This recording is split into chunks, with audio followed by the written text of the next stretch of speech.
नमस्कार, मैं हूँ अमिता पंकज और आप देख रहे हैं रासत्ता एक्सप्रेस और रासत्ता एक्सप्रेस खास में आज बात करने जा रहे हैं महाकुंभ के बारे में। प्रयागराज का महाकुंभ हरिद्वार और उज्जैन के कुंभ से क्यों है ज्यादा अहम और जाने 144 साल बाद खास बना जो है ये संयोग क्यों महत्वपूर्ण है और इसके महत्व की क्यों चर्चा की जा रही है।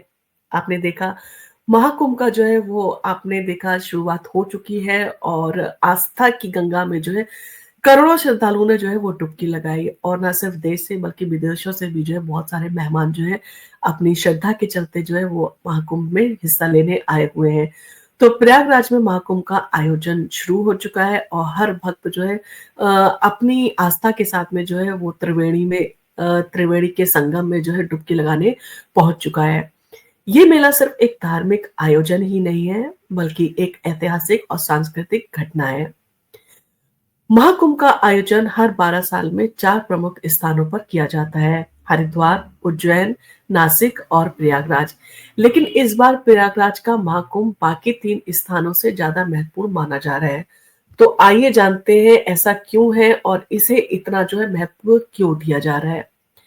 कुंभ मेला हिंदू धर्म के एक खास जो है वो कहा जा सकता है आस्था का विषय है और हिंदू धर्म में खास स्थान जो है वो रखता है। ये आयोजन उस समय होता है जब बृहस्पति देव यानी कि बृहस्पति ग्रह है वो कुंभ राशि में प्रवेश करते हैं और सूर्य ग्रह मेष राशि में जो है वो प्रवेश करते हैं। इस संयोग के तहत कुंभ मेला जो है वो आयोजित होता है और इस दौरान हर जगह लाखों की तादाद में श्रद्धालु जो है वो स्नान के लिए आते हैं। हालांकि प्रयागराज का कुंभ मेला सबसे अहम माना जाता है और इसके पीछे पौराणिक और ज्योतिषीय कारण भी हैं। तो ये कारण क्या है, इन सारी चीजों के बारे में हम अगर बताएं तो सागर मंथन से जुड़ी है कुछ पौराणिक कथाएं जिनका जो है वो लोग आज भी जो है वो स्मरण करते हैं। कुंभ मेले का संबंध सागर मंथन से है जो हिंदू धर्म के महानतम ग्रंथों में जो है वो वर्णित है।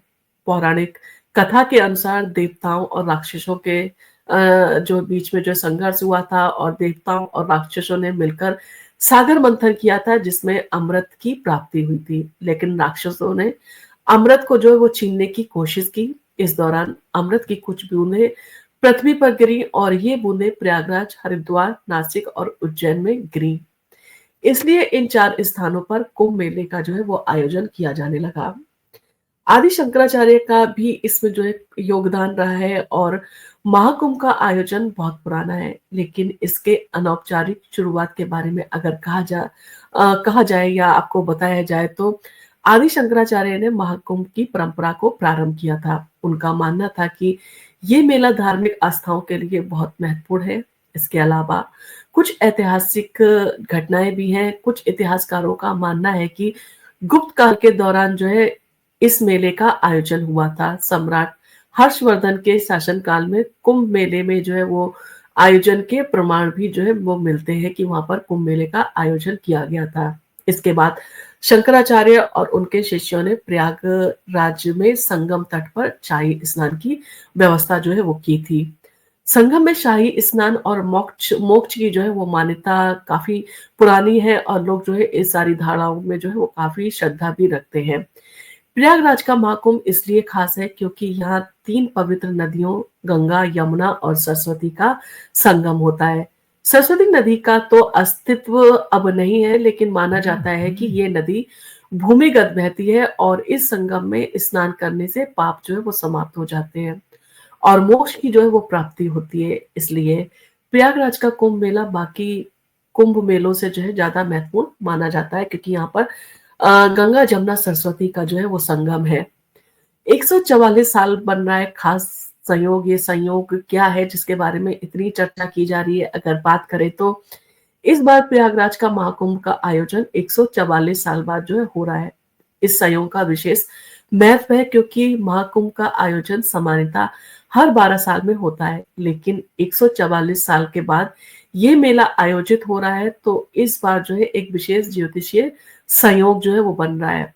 कुंभ पुराण में कहा गया है कि हर 6 साल में जो है अर्ध कुंभ का और 12 साल में पूर्ण कुंभ का जो है वो होता है। पूर्ण कुंभ जो है वो माना जाता है और पूर्ण कुंभ का आयोजन होता है।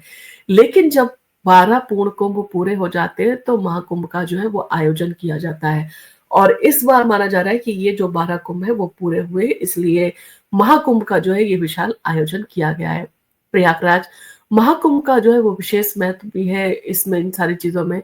प्रयागराज महाकुंभ जो है इस बार विशेष रूप से अहम है, क्योंकि यहाँ संगम में स्नान करने के लिए 10 से 12 करोड़ श्रद्धालुओं के आने का अनुमान है। इस महाकुंभ के दौरान आध्यात्मिक और भौतिक दृष्टि से कई लाभ जो है वो मिलते हैं।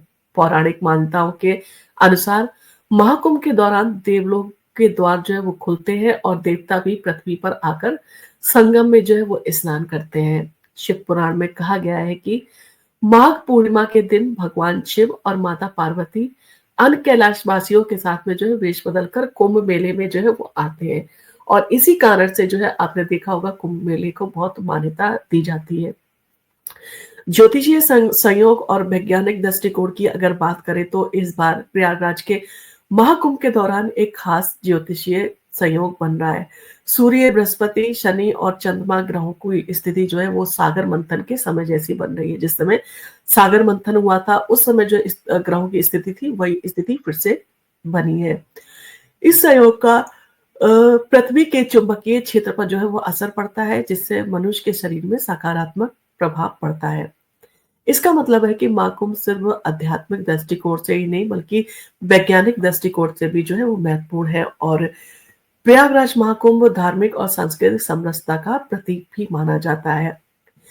प्रयागराज में महाकुंभ के दौरान सामाजिक और सांस्कृतिक समरसता भी देखने को मिलती है। यहाँ पर आप संतों, योगियों और ऋषियों का ध्यान और साधना जो है देखेंगे लगे हुए लीन। एक खास समय होता है, और इसके साथ ही ये मेला जो है वो बड़े सांस्कृतिक आदान-प्रदान का माध्यम भी बनता है, और इस दौरान भक्तों के साथ साथ संत और श्रद्धालु धार्मिक, सामाजिक और सांस्कृतिक दृष्टिकोण से जो है एकजुट होते हैं, और इन सारी चीज़ों का जो है वो साधना के लिए अपना इस्तेमाल करते हैं। और कहा जाता है कि यहाँ पर कुछ योग ऐसे बनते हैं जिसमें अगर आप साधना करते हैं तो आपकी साधना जो है वो सार्थक होती है। और इन्हीं सारी चीज़ों को ध्यान में रखते हुए आपने देखा विदेशों से भी काफ़ी श्रद्धालु आते हैं, और वो खास तौर पर उन मुहूर्तों में जो है वो साधना भी करते हैं, और अपने अ, गुरुओं का भी वो चयन करते हैं, और वो किसी न किसी जो है वो अखाड़े के साथ में जो है अपने आप को कहते हैं अपना जुड़ाव जो है वो महसूस करते हैं, और उस अखाड़े में आके वो ठहरते भी हैं। अंतिम अगर शब्द में अगर महाकुंभ के महत्व के बारे में अगर हम बात करें तो इस बार का महाकुंभ न सिर्फ धार्मिक दृष्टिकोण से महत्वपूर्ण है बल्कि हमारी सांस्कृतिक और सामाजिक धरोहर का भी जो है प्रतीक है। 144 साल बना ये संयोग इस महाकुंभ को जो है और भी खास बनाता है। इसलिए अगर आप इस महाकुंभ का हिस्सा बन रहे हैं तो अपने लिए जो है वो आप एक सुखद और अनमोल जो है वो अनुभव महसूस करेंगे। तो इस अनुभव को आप ज़रूर महसूस करें, और जिसकी भक्ति है और श्रद्धा है उसे ज़रूर जो है महाकुंभ में शामिल होना चाहिए और वहाँ पर जाके स्नान करना चाहिए। आपकी जो भी भक्ति है, आपकी श्रद्धा है, आप उसमें जो है वो जाकर अपनी दिखा सकते हैं, और हर किसी को इस भक्ति का और श्रद्धा का सम्मान करना चाहिए, क्योंकि महाकुंभ जो है वो उसकी आस्था और उसका जो है धार्मिक महत्व काफ़ी है भारत के इतिहास में।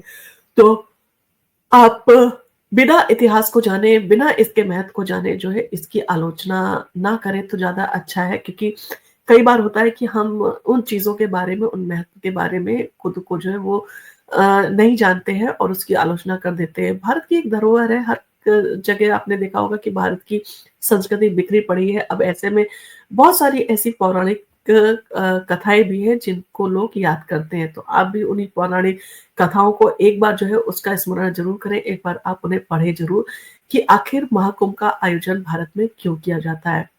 आपको हमारा वीडियो कैसा लगा?